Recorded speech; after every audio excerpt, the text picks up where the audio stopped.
Premier League score predictions, game week 30, Arsenal versus Liverpool, Leicester City versus Manchester City, and can Aston Villa and West Ham get back to winning ways? The Premier League is back, Alex. Yay. That's a good amount of excitement. That's the excitement I was looking forward to. Look, let's be honest, right? Anything is better than the international break. You know, I don't know anyone who enjoys the international break. Every time it happens, everyone's just waiting for Premier League football to return. So let's get into it. So up on your screen now, it feels like such a long time ago now, but it's the scores from the previous game week. As you can see, S and Farhan, they both finished top of the leaderboard, which means that £10 voucher each has been sent to them. Very well done, both of you. And that's the end of the giveaway for now. But what we decided we're going to do, we're going to bring back the Survey Planet and the giveaway. We'll bring it back when, not if, Gary, when we hit 1,000 subs. Yes, Alex, on the way to 1,000 subscribers. But first up is Chelsea versus West Brom. What's going on with Chelsea? Well, it's been a very good start by Tuchel, and he'll be hoping to carry on that start against West Brom. And I do wonder if he had a Google of Sam Allardyce and what actually popped up when he did that, if Tuchel was very confused. It was just chip shops and how to lose the England job very, very quickly. But he would definitely want to preserve his... He's been a very good start results-wise, but I think performances they've just been okay. But he wants to carry on the win, especially at home to West Brom. He wants to carry on that very good start. As for West Brom, that their hopes of survival took a massive dent against Crystal Palace. It was a tough game. I really thought that West Brom really needs to win that game because they were coming up against Chelsea, who they haven't really lost the game. So it's hard to see how West Brom can get a win out of this or a point out of this because they're desperate. I feel like they need 2 wins in a row to get back into it. But you never know, the international break might have done them well, and Sam Allardyce has probably, deployed all his tactics to get a point or win against Chelsea. And to be fair to Sam, he is that type of manager. It's, just when you think he's going to lose, that's exactly when he's going to win. He can pull out a pack. Predictions, what you got for it? Well, you sound like you're giving them a bit of hope, but I'm kind of going 2-0 Chelsea on this one. I can't really see anything else, although the international break might have disrupted some form. I can give them hope, Gary, but my prediction is still 1-0 Chelsea. Next up is Leeds versus Sheffield United, and Leeds, this international break, this would have been Patrick Bamford's international break because I think he should have got into that England squad. But that's probably me being petty. Leeds, they beat Fulham last time out, and it was a good win. Counter-attacked really well. But I think really what would be great for Leeds is to try and cement their place in the top 10, and they have to do that against, a side that they're really struggling in Sheffield United. Sorry, Gary, I thought we was previewing games. I didn't realise this was here for you to push your Bamford agenda. For Sheffield United, look, they're 14 points off. Their last game finished in a 5-0 rollicking at the hands of Leicester City. It's not looking good, but I think... No Wilder, and then you've got the Sheffield United owner coming out and saying stuff which, just doesn't help considering he's now gone. Anything that you really say about Wilder now doesn't really help the situation.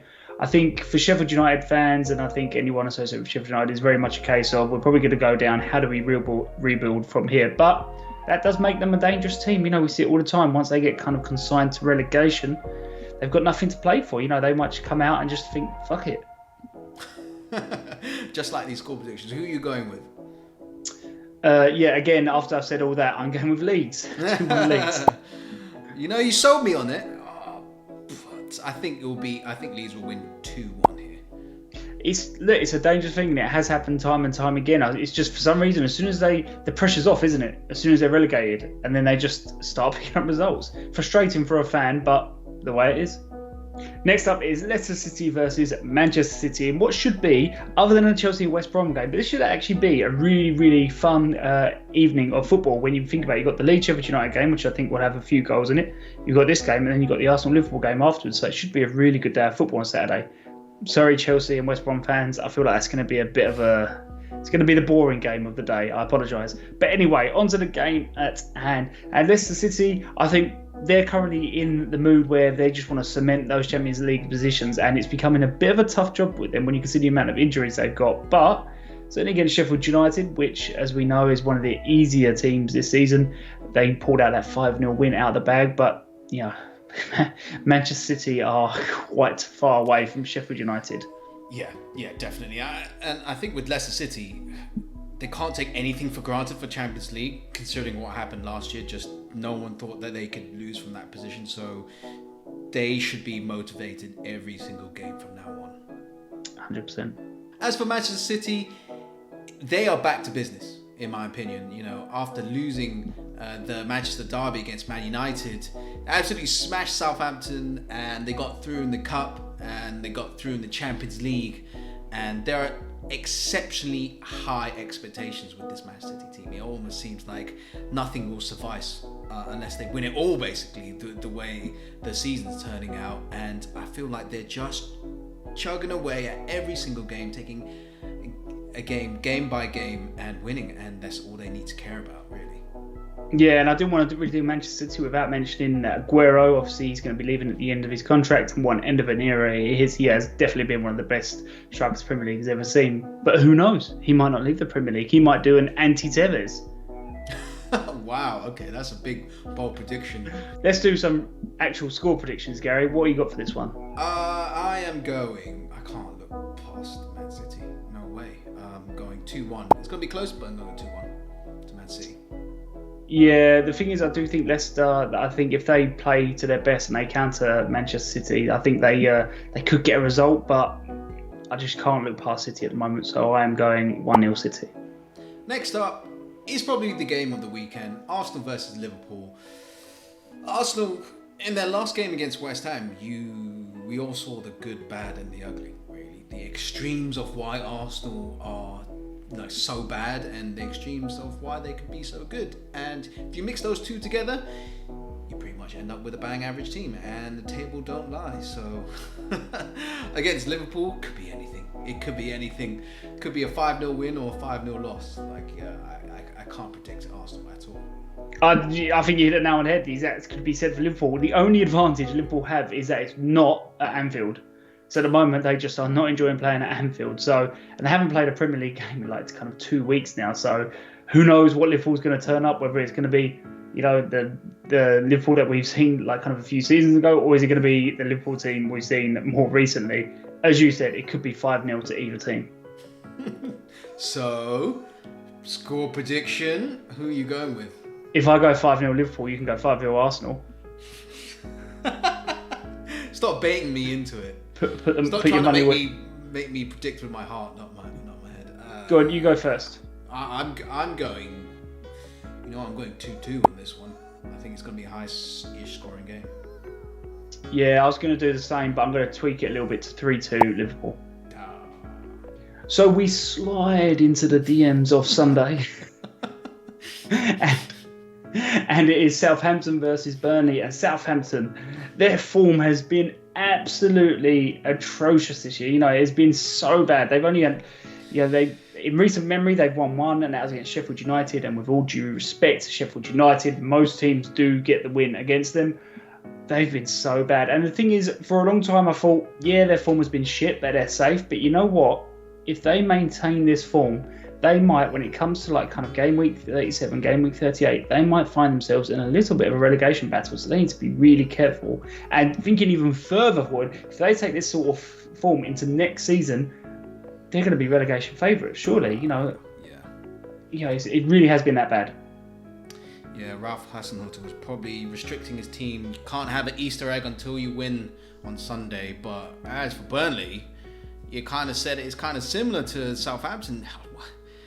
Both teams are not really in a relegation battle just yet, but I kind of feel that whoever loses this game will dive into the relegation battle, and the other team who wins, they will have a good buffer, a good couple extra points, because people think 38 points is the safety threshold here in the Premier League. But yeah, if you lose that, it's going to be real squeaky bum time for the rest of the campaign. Especially if Fulham and Newcastle get an extra point or get a win, then they're right in it. So hopefully Burnley can do the trick, get another win. They just need 2 or 3 more wins and then they're safe. I have to say, both teams, where their form has been so off, it would not surprise me if Hasenhüttl and Deitch both had a very substantial bet on who could finish lowest. It's been that bad. Anyway, enough of the conspiracy theories. What's your prediction? I am going with Burnley on this occasion. I feel like they're the more stubborn side. They'll defend better, and I'm going 2-1. Yeah, I'm going the opposite. I'm going Southampton 1-0. Next up is Newcastle versus Tottenham. And for Newcastle, I really thought that Steve Bruce would have been sacked in this international break. If there was any point to do it, it is the international break before such a crucial run-in. But at the same time, is it wise to sack your manager with 8 games to go, more or less?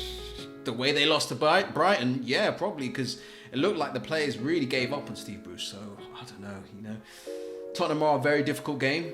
You lose that as well, and then you're in real trouble here, especially if Fulham win. Yeah, 100% agreeing. For Tottenham, as the great Gattuso once said, sometimes they are good and sometimes they are shit. I apologise to every single Italian for that Italian accent immediately. It's the Arnold Schwarzenegger / Italian accent. It is, I don't know what to do with that information you just said. But no, look, Tottenham in a whole, they've been very inconsistent this season. But I'm not going to talk about how hit and miss Tottenham have been. I'm going to talk about the footballing gods. They deserve to give Tottenham 3 points for this one, because I cannot get out of my brain the picture of Andy Carroll heading the ball onto the back of Eric Dyer's arm when he has no idea where the ball is, and they got a penalty where after their XG for the whole game was like 0.1.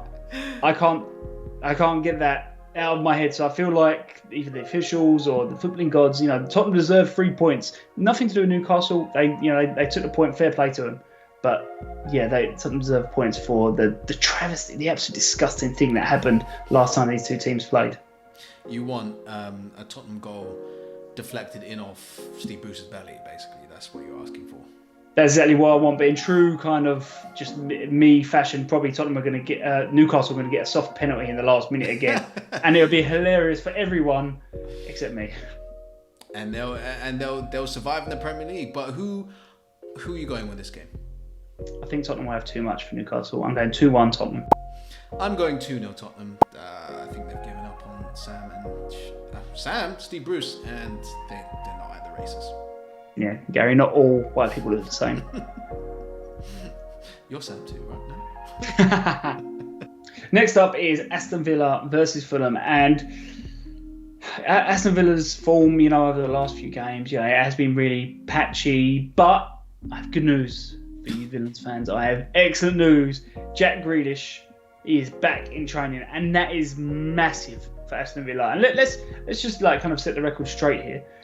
Jack Grealish, would you agree, has been one of the best players in the Premier League this season? Yeah, definitely. So I think any team would miss a player of his caliber. So it's not. I don't think it's just an Aston Villa thing. I think it's just a massive player to miss. So it is absolutely massive that he is back for Aston Villa, and it could be potentially maybe a return to the form we saw earlier in the season for Aston Villa. Now they have their main man back in training. Yeah, he's probably all rested up. He's got his hanky-panky, over the last couple of weeks. He's raring to go. I think for Fulham, look, it wasn't great. Like they lost to Leeds. They got counter-attacked and a bit naive, and that was a game that they really needed to pick up some points. But the bright side for Fulham is that they've gone over this really difficult stretch. They lost against Man City, they lost against Tottenham, but they won against Liverpool. That's great, 3 points. But yeah, that Leeds game, they should have got something out of that. And you're hoping for this stretch, last 8-9 games, can they really scrap and doesn't matter, get a point. I mean, they've been known for getting draws and points out of this season, and can they do that every single game? Let's hope so. What's your prediction for this one? I like Fulham. I really do like Fulham. I think they might be hungrier. So I'm going 2-1 Fulham. Oh my god. Yeah, I'm going 2-1 Fulham. Do you know what? I have a vision of what's going to happen. Loftus-Cheek is going to score early, and then Jack Grealish is going to come off the bench to make it 1-1. I don't know why that's in my brain, but it is there. I've said it, so I'm going 1-1. Put a bet on it. Put a bet on it. No, I like making myself really depressed with making predictions and not getting them in. Next up is Manchester United versus Brighton. And Man United, they're on a very good run of games in the Premier League, certainly, and they squeezed through Milan in the Europa League, so that's going well again. But they're trying to secure second place in the Premier League because that's the best position to grab after Man City. But they'll be a bit conflicted considering Leicester play Man City, because obviously they don't want Leicester to win because they're only a point behind, but then they don't want Man City to win because fuck that, why would they want Man City to win? So bit of a weird one, maybe a draw with like 3 red cards each. That might be what's palatable for Man United, but they should be confident on the run that they're on that they'll secure second anyway. Yes, Gary, I know Manchester United are on a good run, but I need you to understand something. Brighton, for maybe the first time this season, or at least for the last 2 games, they are on a fantastic run. What we're seeing good performances and good results, which is something that we've been waiting from Brighton for months. And okay, they played 2 of the teams that aren't on great form, with Southampton, Newcastle. They got the wins against them. But I warn you, Manchester United fans, Brighton are on form, and they're coming for you. And the return of Danny Welbeck, that Man United defence would be, quivering in their boots for Danny Welbeck. Whatever you say, Gary. What's your prediction for this one? I am going Man United 2-0, professional win, and that's it. 2-2. Brighton are going to go 2-0 up, and then Manchester United are going to bring it back. I've said it. It's done. 2-2. I think you've talked yourself into this, but okay. You are absolutely correct. Next up is Everton versus Crystal Palace, and Everton, they've lost their last 2 games. One of them was against Chelsea. It's sort of fair enough. Chelsea are a tough team to beat at the moment, but one was against Burnley, and Everton need to be careful or brave. They need to be one of them, and I'll tell you why. It's because they're in that weird position where it's like between like 9th and 6th, where you win a few games, you could be within a good chance of getting Champions League football, like well within there. You lose a few games, you could be in the bottom half of the table. It has been a little bit mental like that, so they really need to butt their ideas up and turn and stop losing games, basically, because as I say, it really could. You win a few, you're up there. You would lose a few, they could be down in the bottom half of the table. Yeah, the margins are super thin with trying to get into the Champions League currently. So, yeah, I hope they can get back into it. As for Crystal Palace, I really thought that win against West Brom, showed their experience in the Premier League, which West Brom were lacking, and you thought that Sam Allardyce would bring to the West Brom team. But their savviness, their ability to hold out, defend well and deep, and that return of Zaha is finally welcome, because they were struggling without him for quite some time. Did you just call Hodgson savvy? Yeah, that's savvy old man. I mean, he's old enough to build a library of Premier League tactics, and I thought that was the main difference between them and West Brom. So that plus Zaha coming back, they could cause some damage in their final run-in. I'll take your word for it. What's your prediction then? I think Everton might be on a bit of a wobble here, so I'm going to go 1-1. Yeah, I was thinking the same thing. I'm going 0-0. Next up is Wolves versus West Ham, and Wolves, it's starting to slip, quite scarily. They haven't really won in their last 4 games, and the previous game to concede to your ex-girlfriend, Diogo Jota, which was eventually the winner. I think they just decided not to close down that goal, and it was pretty poor defending. And on top of that, you have Patricio, who goes down another head injury. It's like super scary to have like 2 in the season. So it's really is rough times for Wolves. I don't think they're in the relegation battle. A couple points clear, but if you keep losing, then you're going to be dragged into it, and it's going to make a terrible season even worse. For West Ham, their form has been, a bit up and down over the last few games, but I think the thing they've had is some really tough teams to play, and I think for most West Ham fans, the amount of points they got is probably sort of what they was expected. They lost a few, they drew one, they won 1-1 against Leeds, so I think they're probably almost a little bit happy, like kind of where they are after those tough games. This is the big one now, though, because what they want to see is, are they going to kind of maintain this a little bit like kind of patchy form, or are they going to go back to the West Ham that we've seen for the majority of 2021, which has been absolutely phenomenal. So I definitely pronounced that word incorrectly. Anyway, phenomenal. Anyway, as I say, I think this is quite a big game for West Ham, because this is going to be the new benchmark for how they're going to finish the season. So you think they're going to get the win? I'm going for a draw again. I'm going for 1-1. No. I'm going West Ham 2-1. I think they got too much for Wolves. That is all for this game week. Get your comments in. Tell us what your predictions are. Like, subscribe. It really helps us out.